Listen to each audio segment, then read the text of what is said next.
में bell icon को press कर लें। इसी तरह की और भी वर्कशीट के मैं वीडियोज़ लाने वाला हूँ। तो यहाँ पर देखने वाले हैं जो कक्षा 8वीं की हिंदी वर्कशीट का सॉल्यूशन होने वाला है, ठीक है।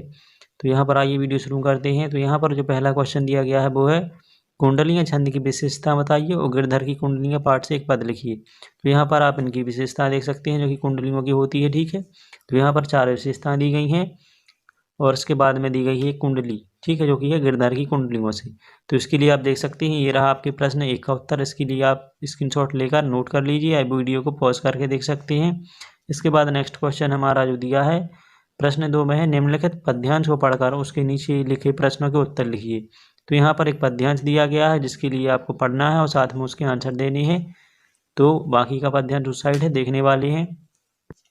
तो ये रहा आपका पद्यांश और यहाँ पर रहे क्या उसके प्रश्न जो कि आपको पद्यांश को पढ़कर उत्तर देनी थी। तो यहाँ पर यह पंक्तियाँ भाषा भारती कक्षा 8वीं के किस पाठ से ली गई हैं। तो ये जो पंक्तियाँ हैं वो ना यह समझो कि हिंदुस्तान की तलवार सोई है नामक पाठ से ली गई है, ये इसका आंसर हो जाएगा। इसके बाद में प्रश्न दिया है हमारा पुरुषत्व तथा एवं नीरत्व में प्रयोग किए त्वय प्रत्यय शब्दांश की तरह दो नए शब्द लिखिए और उनके वाक्य में प्रयोग कीजिए। तो यहाँ पर त्वय प्रत्यय लगाकर हमारे लिए 2 शब्द बनाने थे जो कि ये घनत्व और अपनत्व दोनों बना लिए हैं और इनका हमारे लिए दोनों वाक्यों में प्रयोग करना है। तो यहाँ पर हम घनत्व का प्रयोग करते हैं। जल का घनत्व 4 डिग्री सेल्सियस पर सबसे ज़्यादा होता है, एक वाक्य में प्रयोग हो गया। दूसरा है अपनत्व, तो परिवार के सदस्यों के बीच में अपनत्व का भाव होता है। तो इस प्रकार से 2 वाक्य हैं, आप आगे देख सकते हैं।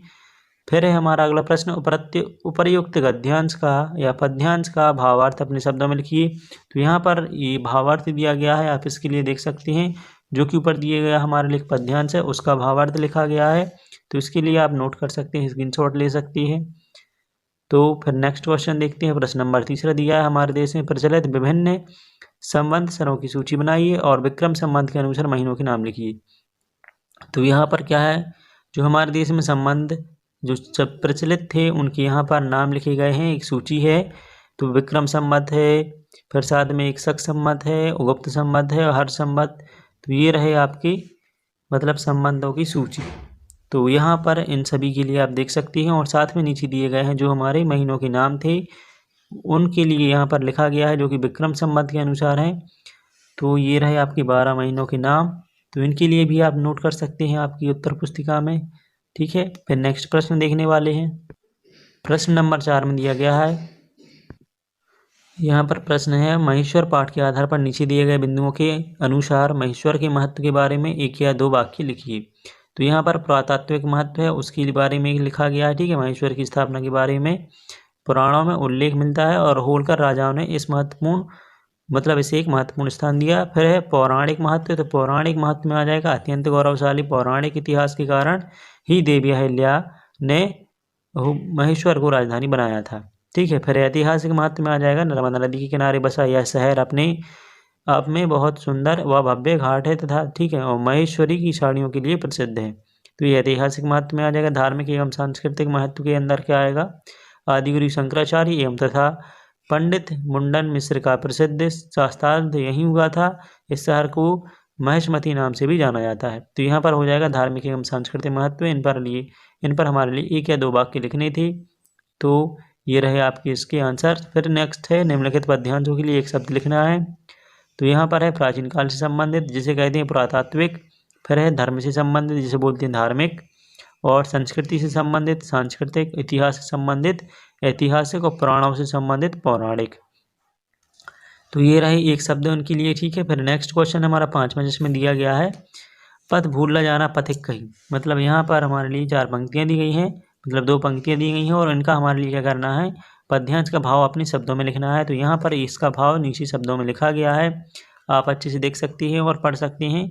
ये पथिक तुम अपने मार्ग को मत भूल जाना, लक्ष्य को प्राप्त करने में अनेक बाधाएं आती हैं परंतु उस मार्ग में बहुत सुहावने दृश्य भी होते हैं जो अपनी ओर आकर्षित करती है, लेकिन हमें उनके सौंदर्य के भुलाई में नहीं आना चाहिए। तुम्हें यह ध्यान रखना पड़ेगा कि ये तुम्हें अपने लक्ष्य से भ्रमित कर सकती है। तो ये रहा आपकी इन पंक्तियों का भाव, ठीक है। तो अब आगे देखने वाले हैं जो नेक्स्ट प्रश्न है। तो ये दिया गया है प्रश्न नंबर 6, ठीक है, जिसमें क्या है कि किन्हीं 10 प्रमुख योग आसनों की सूची बनाइए और किसी एक आसन की बारे में विस्तार से लिखिए। तो यहाँ पर क्या है, जो योगासन होते हैं उनकी, यहाँ पर जो प्रमुख योगासन होते हैं 8 होते हैं, उनकी यहाँ पर सूची बनाई गई है। तो पहला है स्वास्थ्यासन, गौमुखासन, और है गौरक्षासन विधि। और इस तरह से यहाँ पर मतलब कि आपके लिए 8 प्रमुख दिए गए हैं, जिसमें से हमने यहाँ पर गौमुखासन का विस्तार से वहाँ पर वर्णन किया है। तो इसे करने से पूर्व सुखासन में बैठ जाते हैं और दाहिने हाथ को ऊपर रखते हुए पीछे ले जाइए और बाएं हाथ की पीठ की तरफ ले जाइए। ठीक है, तो दोनों हाथों पंजों को फंसा लेते हैं और शरीर को ऊपर की ओर खींचते हैं। ठीक है, तो ये इसकी मतलब कि थोड़ा विस्तार बताया है। तो ये रहा आपका इस 6वें प्रश्न का आंसर, जिसमें हमारे लिए सभी जो आसन थी उनकी यहाँ पर एक सारणी बनानी थी, साथ में एक के लिए एक्सप्लेन करना था।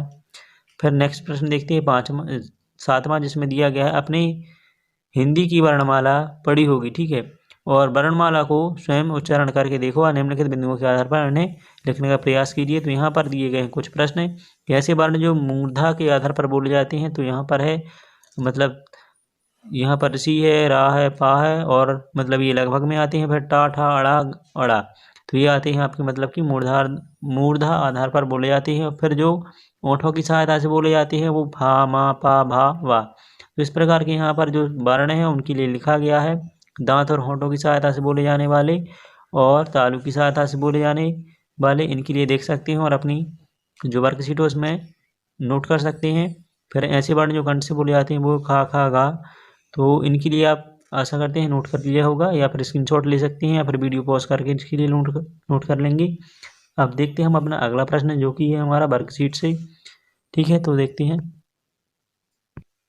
प्रश्न 8 में दिया गया है हमारा प्रोजेक्ट कार्य, जिसमें दिया है आप अपने परिवार के सदस्यों व घर के बूढ़े बुजुर्गों से बातचीत करें और निम्न बिंदुओं के आधार पर जानकारी प्राप्त करें। ठीक है, तो यहाँ पर है पहला जो क्वेश्चन है उसी का, कोरोना महामारी में लॉकडाउन लगने की सूचना आपको सबसे पहले किस माध्यम से मिली? तो यहाँ पर जो है टेलीविजन या टीवी के न्यूज़ चैनल के माध्यम से मिली, इसका आंसर हो जाएगा।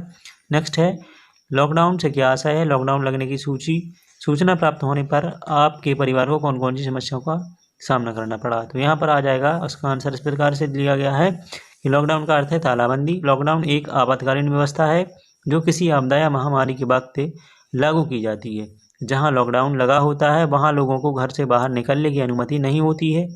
फिर है समस्याएं, तो समस्याएं हैं बाहर ना निकल पाना, राशन का उपलब्ध ना हो पाना, और यातायात में समस्या होना, और रोजगार का अभाव हो जाना। ठीक है, तो ये समस्या आती हैं लॉकडाउन के लग जाने से। नेक्स्ट है हमारा क्वेश्चन कि लॉकडाउन में आपके परिवार में सबसे बड़ी समस्या क्या हुई, उसका समाधान कैसे होगा पता कीजिए। तो लॉकडाउन में परिवार में सबसे बड़ी समस्या हुई है वो राशन को लेकर। ठीक है, और कई लोग भूखे सोए हैं और साथ ही यातायात में बाधा आई है, जिसका समाधान शासन द्वारा मजदूरों के लिए चलाई गई बसों ट्रेनों के द्वारा मतलब उनको घर पहुंचाया गया और साथ ही राशन भी उपलब्ध कराया गया। तो ये उसका समाधान था। ठीक है, अब नेक्स्ट हमारा उसी का प्रश्न दिया गया है लॉकडाउन से रिलेटेड कि लॉकडाउन के दौरान और लॉकडाउन के बाद आपकी दिनचर्या में क्या अंतर है। तो यहाँ पर क्या है कि पहले आसानी से घर की चीज़ें मार्केट से लेकर आते थे, जो बाद में मुश्किल से हो पाता था। फिर है बाहर निकलने पर पाबंदी लगा दी गई, जिससे फिजिकल एक्टिविटी कम हो गई और इंटरनेट पर ज़्यादा समय बिताने लगी। और पहले रोजगार था तो आराम से रूटीन का खर्चा चलता था, जो बाद में बहुत मतलब की सेविंग करके चलना पड़ा और राशन को मैनेजमेंट करके चलना पड़ा। ठीक है, तो ये हो गई हमारी क्या जो प्रमुख समस्याएं और हमारी दिनचर्या में जो चेंजेस हुए उसके बारे में यहाँ पर एक्सप्लेन किया गया। तो यहाँ पर आप इसके लिए लिख सकते हैं, वीडियो को पॉज कीजिए और साथ में स्क्रीनशॉट भी ले सकते हैं। नेक्स्ट प्रश्न दिया गया हमारा, कोरोना महामारी में आपने कौन सा नया कौशल सीखा, मतलब कि आपने कौन सी स्किल्स सीखी। तो यहाँ पर आ जाए कोरोना महामारी में ऑनलाइन पर बहुत सी चीज़ें सीखी। ठीक है, जिसमें मैंने प्रोग्रामिंग और गेमिंग में दक्षता प्राप्त की और भी बहुत सारी नॉलेज को प्राप्त किया जो कि रियल लाइफ में उपयोगी थे, जिसमें मैंने डेकोरेशन करना भी सीखा। तो ये रहे आपके मतलब कि वर्कशीट या प्रोजेक्ट कार्य से रिलेटेड क्वेश्चन। अब देखते हैं नेक्स्ट प्रश्न। तो प्रश्न नंबर 9 में हमारे लिए एक पहेली दी गई है, जिसमें निर्देश के अनुसार यहाँ पर शब्द भरने हैं। तो इसके लिए पहले आप अच्छे से देख सकते हैं, इसके बाद में यहाँ पर नीचे दिए गए क्वेश्चन को देखेंगे, जो कि आपके लिए यहाँ पर नीचे दिए गए क्वेश्चन के हिसाब से भरने हैं। तो यहाँ पर है बाएँ से दाएँ। ठीक है, तो मतलब जो इस साइड के लिए दिया गया है वो बाएँ से दाएँ शब्द भरेंगे, और जो है ऊपर से नीचे इस साइड वाली पंक्ति के शब्दों को भरेंगे। तो ये रही आपकी सारे के सारे मतलब आंसर्स इस वर्कशीट के। अगर ये वीडियो आपको पसंद आती है तो इस चैनल के लिए आप सब्सक्राइब कीजिए, साथ में वीडियो को लाइक कर सकते हैं और दोस्तों में भी शेयर कर सकते हैं। Thanks for watching.